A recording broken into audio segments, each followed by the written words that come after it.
de recevoir.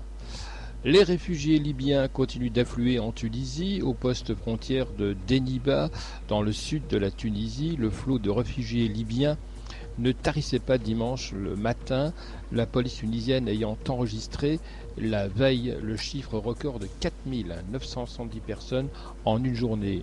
En milieu de matinée, des dizaines de véhicules aux plaques d'immatriculation libyennes patientaient au poste frontière de Deniba, l'un des principaux points de passage entre les deux pays, avec celui de Radjir à 200 km au nord. Fukushima, une deuxième employée exposée à des radiations élevées, une deuxième femme ayant travaillé sur le site de la centrale accidentée de Fukushima, a reçu des doses de radioactivité supérieures à la limite légale autorisée, a annoncé dimanche l'opérateur Tokyo Electric Power, cible de vive critique de la part du gouvernement.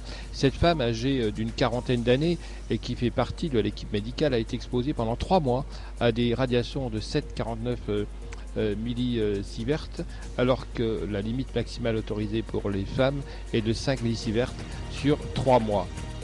Coupe d'Europe de rugby, Northampton, Perpignan à combat pour une saison. Perpignan affronte dimanche 16h, heure française, les Anglais de Northampton dans une demi-finale de Coupe d'Europe qui s'annonce très engagée, avec l'espoir d'achever leur saison par une finale continentale qu'ils n'ont atteint qu'une fois en 2003. En cas de victoire, ils retrouveront la province irlandaise de Leinster, qui a éliminé le champion en titre toulousain 32-23 samedi. On joue notre saison sur ce match, résume sans hésiter le capitaine catalan Nicolas Mas. Chine, entrée en vigueur de l'interdiction de fumer dans les lieux publics. L'interdiction de fumer dans les espaces publics fermés est entrée en vigueur dimanche en Chine, mais peu sont ceux qui tablent sur le respect de cette mesure dans un pays accro à la cigarette et qui compte plus de 300 millions de fumeurs. Le texte entend mettre la Chine en conformité avec les réglementations liées au tabac dans les pays développés, mais aucune campagne de sensibilisation digne de ce nom n'a été prévue dans ce pays où l'on tire volontiers sur sa cigarette dans les ascenseurs des immeubles ou dans les salles d'attente des hôpitaux. Quota dans le foot, Thuram dénonce un vrai scandale.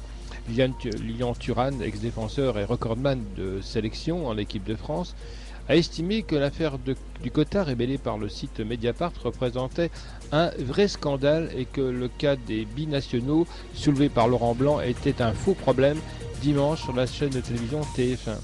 Au Brie, les Français manifesteront en 2012 dans les urnes. On n'est pas obligé d'être dans la rue pour célébrer la fête du travail, a déclaré dimanche à Lille la première secrétaire du Parti socialiste Martine Aubry, au sujet des défilés clairsemés du 1er mai, estimant que les salariés manifesteraient en 2012 dans les urnes.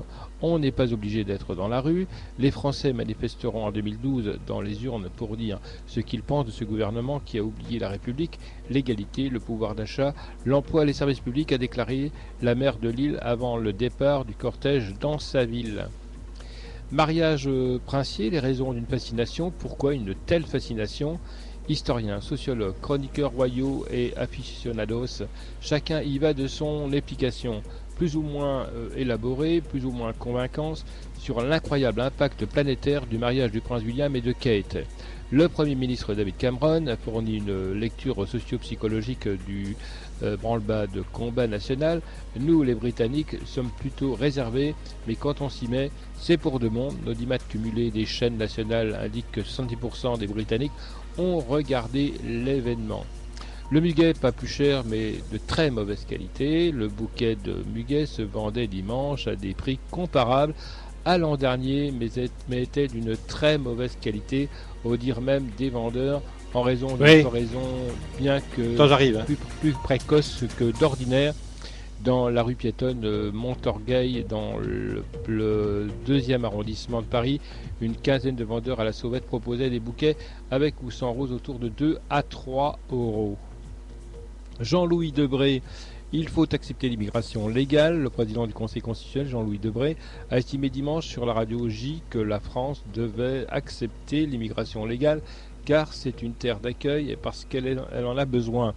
Interrogé sur la volonté d'afficher par le ministre de l'Intérieur Claude Guéant de faire passer l'immigration légale en France de 200 000 à 180 000 personnes par an, il s'est refusé à commenter l'action de tel ou tel ministre, tout en soulignant que la France est une terre d'immigration. Voilà qui referme l'actualité. À 13h50, vous êtes sur Canal TV News. RCI. Il est 13h51, mesdames et messieurs. Canal TV News en direct. Les dernières actualités. Canal TV News en direct.